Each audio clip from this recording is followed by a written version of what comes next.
The year was 1986. Jackie Chan was shooting Armor of God when disaster struck. A dangerous stunt went horribly wrong and he cracked his skull open. Blood started leaking into his brain. Doctors ordered 3 months of strict bed rest, but Jackie, he was back on set in just 7 weeks. You might think stories like this only happen in movies, but Jackie Chan's real life? It's more dangerous than anything you've seen him do on screen. This is the journey of a man who broke nearly every bone in his body, but never let his dreams break. A story of pain, persistence, and pure passion. This is Jackie Chan. To truly understand Jackie, you have to start with his father, Fang Daolong, known to the world as Charles Chan. Now the name might sound calm, but this man lived a wild life. Back in 1949, during the Chinese Civil War, Charles was working undercover on secret missions against the Communist Party. But when the Communists took control, he fled to Hong Kong and ended up working as a cook in a small hotel.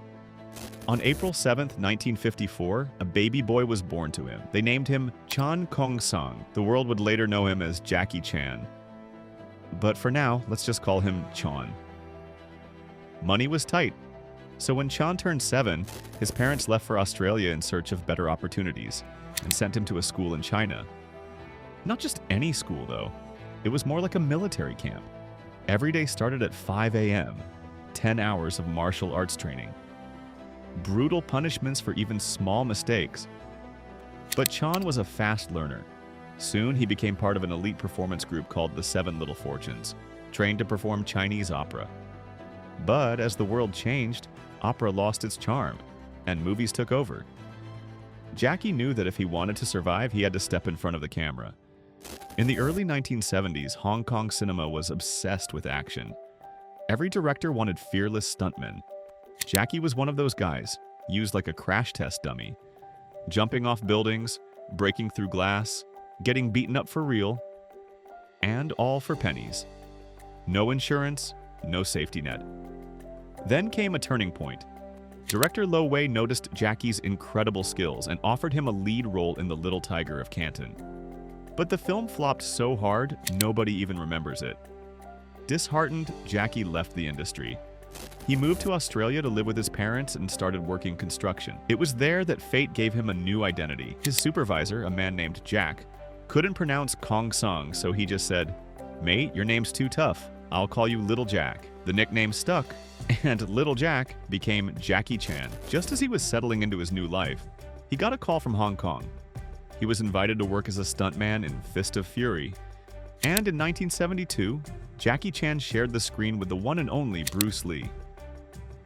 Remember that iconic dojo fight scene where Bruce takes on a gang of Japanese fighters? Jackie was one of the guys getting knocked out. Bruce didn't even notice him back then.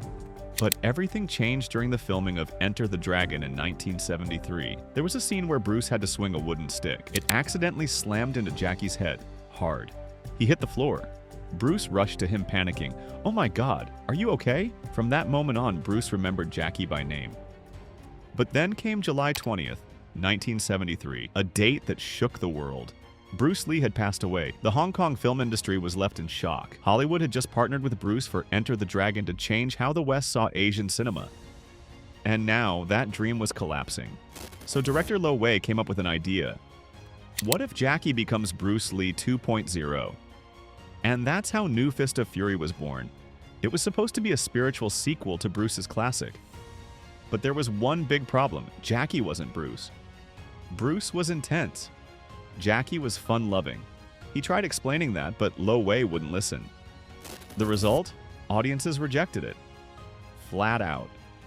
But Lo Wei didn't give up.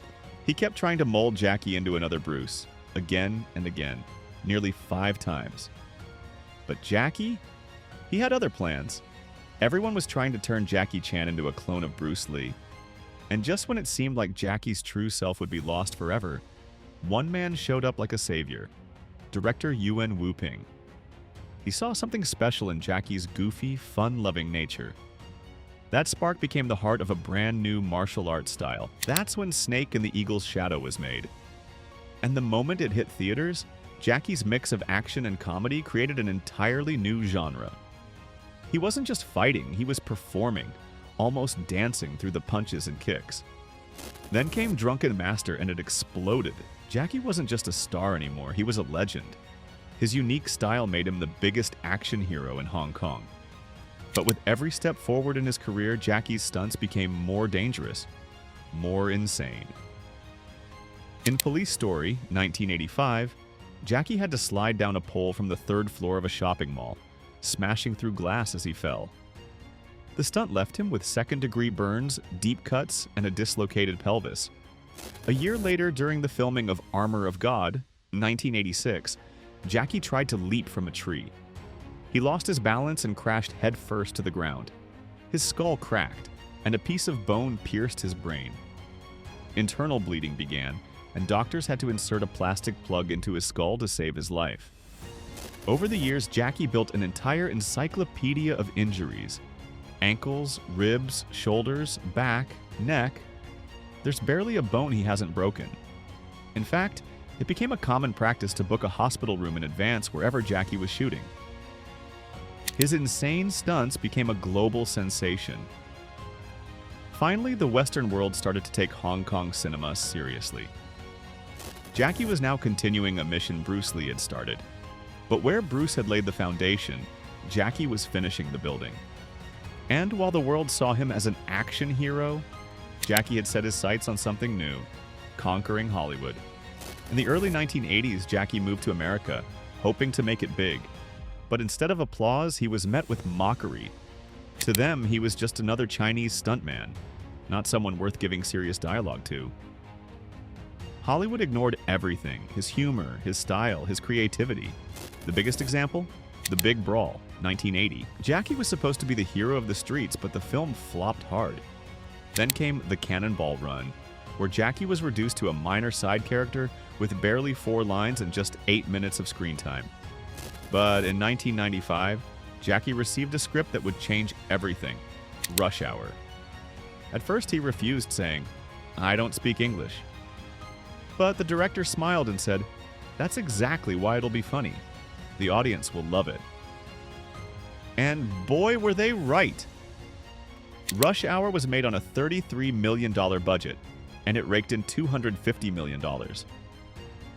Jackie had finally cracked the American box office. What followed was a string of hits: Shanghai Noon, The Tuxedo, Around the World in 80 Days, movies that made Jackie a Hollywood mainstay. As time passed, Jackie slowly moved from explosive action to more serious roles. One of the most emotional was The Karate Kid, where he played Mr. Han, a martial arts mentor. For the first time, audiences saw Jackie not just as a fighter, but as a father figure. People cried watching that performance. Then, in 2016, after starring in over 200 films, Jackie Chan was finally honored with a Lifetime Achievement Oscar. But instead of keeping the glory for himself, he dedicated it to every stuntman who risked his life without ever getting credit. Usually, people retire after a Lifetime Achievement Award. Not Jackie. He put the Oscar on a shelf and went straight back to work. The Foreigner, Bleeding Steel, Kung Fu Panda. His passion never slowed down. And now, in 2025, Jackie is returning as Mr. Han in Karate Kid. Legends hitting theaters on May 30th, and I promise you, this one's going to be special. Today, Jackie Chan isn't just an actor. He's a living inspiration for anyone who's been told, "You can't do it." I know how it feels when your family or society keeps telling you that you're not enough. But just remember one thing, my friends.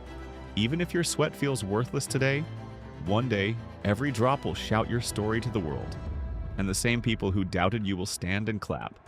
Because a true hero is someone who writes his own story, whether the pen is in his hand or a cast is on it. What do you think of Jackie Chan's story?